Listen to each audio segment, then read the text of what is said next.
On May 1st, a really interesting thing happened in the Ukraine war.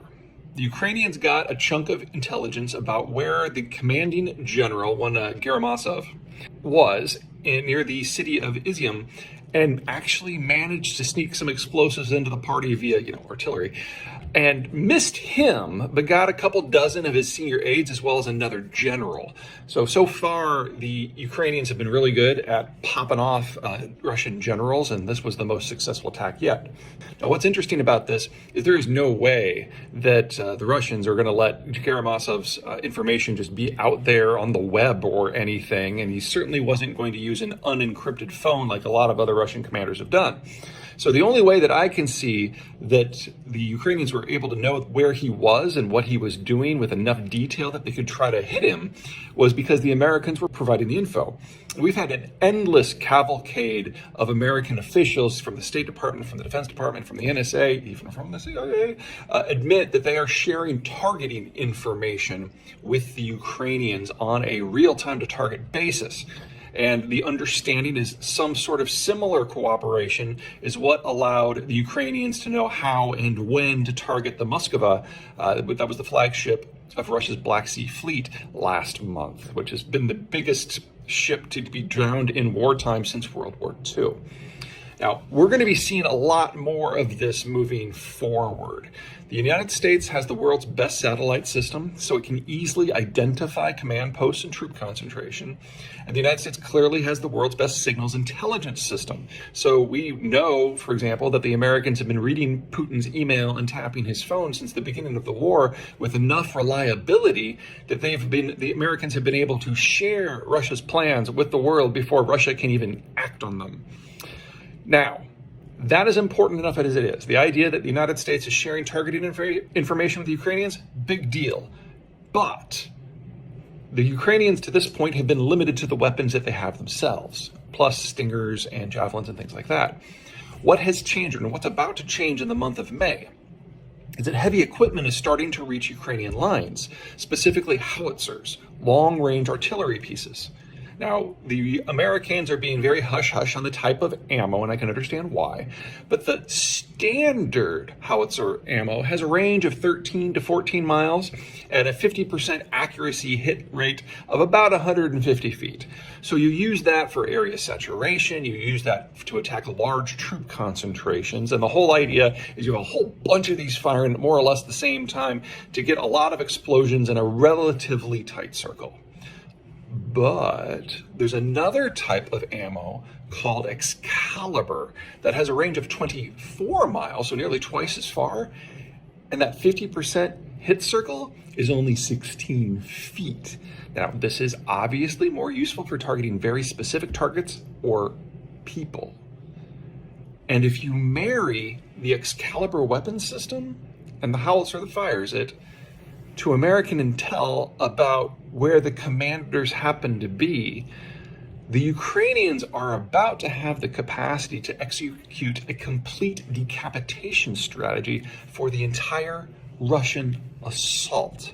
If Ukraine is not going to lose this war, this is how it would happen. Working with the Americans, they simply destroyed the Russians' ability to have any command and control. Now, as important as that is, and it is, and it's critical for the war how this unfolds now over the course of the next several weeks, it's also applicable in a different way.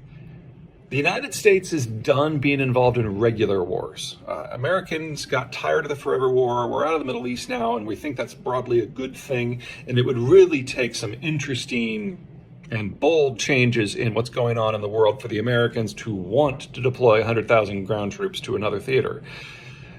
This is a template. What's going on with the Excalibur and the howitzers and the Ukrainians, this is a template for how the United States is going to fight wars long into the future, for at least the next 15 years, probably a little bit longer, where we actively choose sides, and then we ship an appropriate weapon system and back it up with the appropriate intelligence support so that it can be an order of magnitude more effective on the battlefield or even on the political side of things, as we're going to see with the Ukrainian war this month.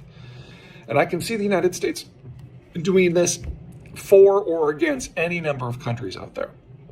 Now, we're entering a deglobalized world where the United States footprint is smaller, where American interests in the rest of the world are lower, and where America's tolerance for the violence level in other parts of the world is very, very high. But can you imagine what would happen in places like, let's just pick one, China and Taiwan, where the Americans are providing time-on-target information to the Taiwanese who already have longer-range weapon systems? You could talk about the Chinese losing the capacity to operate their ports with less than 72 hours of effort from Taiwan in that sort of environment. And you can apply this sort of idea to any conflict out there. All the United States needs is a sufficiently professional, motivated military cadre in the ally who can then take the fight to whoever the foe happens to be. And now it can do it with a range of more than 20 miles. We've had a big change in the way the Ukraine war and the sanctions regimes from the Europeans are dealing with it evolved today, which is May 4. The short version is that the Europeans have decided that they have installed enough extra replacement infrastructure and have cut enough deals with enough countries around the world that they can now purge Russian oil from their system. You're talking 4 to 5 million barrels a day of Russian crude that now has to find a new home. And more importantly, part of this new sanctions regime targets shipping insurance. So, quick war story. Back in the Iran-Iraq war of the 1980s, there was a point in about 1983 where the Iranians and the Iraqis started throwing missiles at each other's shipping in order to attempt an economic blockade. At some point, about 50 ships were hit, and that almost collapsed the global insurance industry. Because in a world under the order where the Americans protect shipping, no one had a loss provision for those ships. So the only reason we didn't have a complete meltdown in first the insurance space and then in the financial space was that the Reagan administration started reflagging tankers and started shooting back at whoever was shooting at them, most notably the Iranians. Now that means today that if you are in a war zone, your shipping insurance is null and void immediately. So a lot of Black Sea shipments, especially to Russian ports like Novorossiysk, cannot get ships into the port because no one can be insured. And that's largely shut down Russian exports of crude from Novorossiysk. But other Russian ports, such as Primorsk on the Baltic Sea or Nakotka on the Pacific, are still operating, although at reduced rates because a lot of people want to make sure they never fall afoul of the sanctions. But shipping insurance is not a problem.